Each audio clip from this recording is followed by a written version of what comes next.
So I have ironed the front and the back, and now I need to sew the side seam. So this is the top, this is the lower edge, and this is the side seam. So I'll just place it like this, wrong sides together, and I'm going to sew it to the right side as well.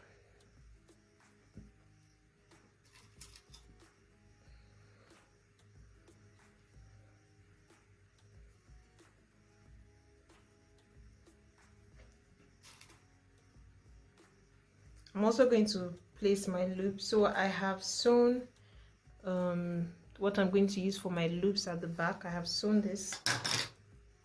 So I am just going to start to attach it here. So this top edge here, I'm going to cut it off so that it doesn't make my work bulky. So I'm going to sew this seam, and then the next thing we're going to do is we are going to close these lines here.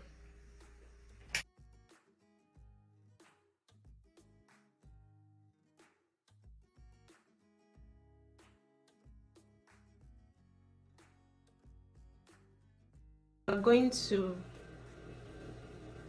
to get a bias tape, and you are going to, or if it might not be necessarily be a bias tape, it might be a fabric, maybe the same fabric or another fabric, and you are going to sew it along this seam, and I will demonstrate what that looks like.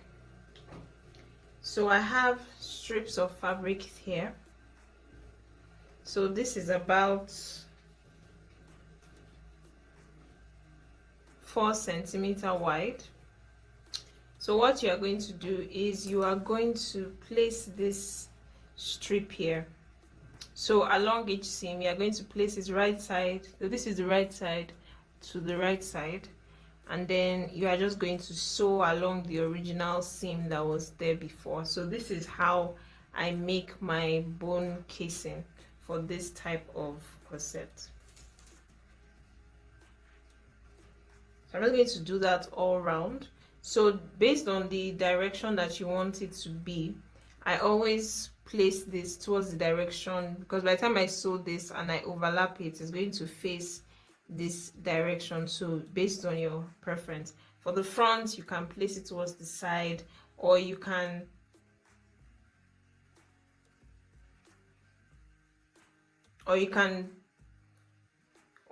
just sew it to make a center seam.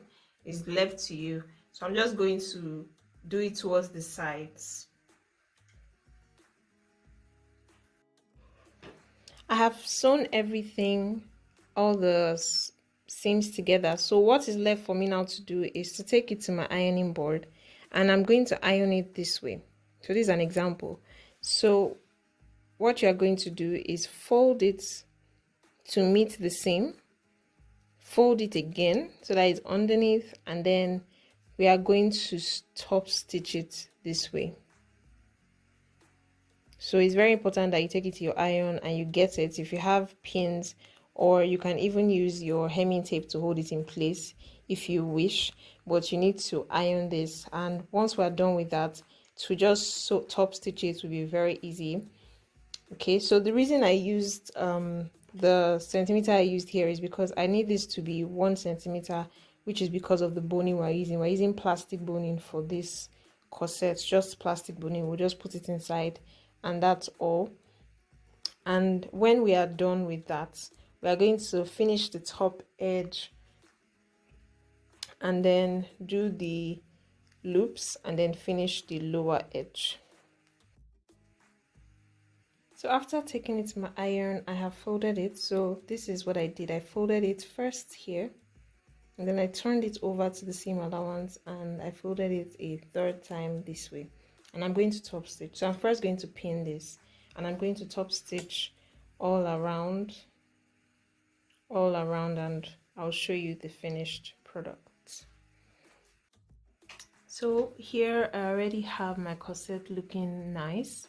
So what I want you to notice is that, remember when we started sewing the seam allowance to the front. You can also decide to sew it to the back regularly, but still do this technique at the back.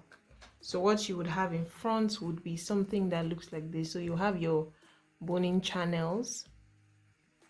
You would have your boning channels, but it won't look like this. So you can either have this method or this method. So this having this one on the right side of your fabric will require you to sew the seams normally, as opposed to what we did in this video.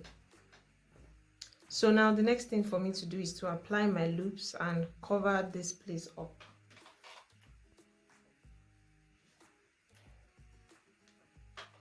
So I have my loops, and you want to make sure you have your pins very close by. Now the seam allowance from the top is 1 centimeter, so I'm going to come down by 2 centimeters, or 1.5 actually, and at the lower part to measure 1.5. And I'm just using my pin as a guide so that I know that I don't exceed that point. So the loop is supposed to face this direction because of the way we sewed this here, and you can decide to twist your loops this way so that you have like a texture type of loop. So if I'm twisting it, this is what I'm going to get.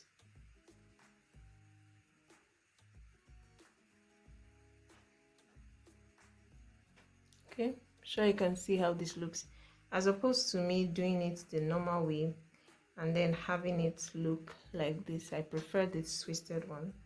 So I'm just going to pin this down first. Pin that down, then twist, twist, twist. Then however long you want it to be, and then make sure you don't over twist it. Then you would pin that back to the other side.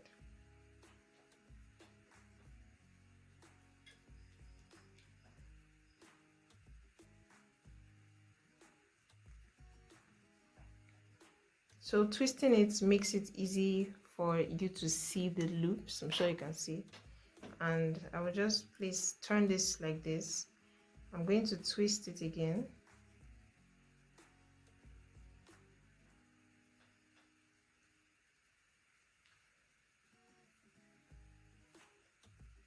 And then place it down here. So you have to make sure that you are getting the same result every time.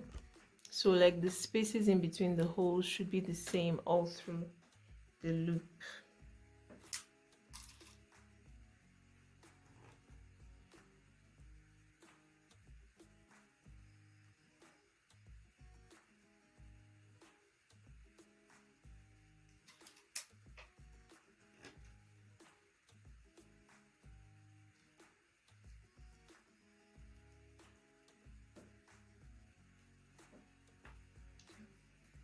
So this is what I'm getting already.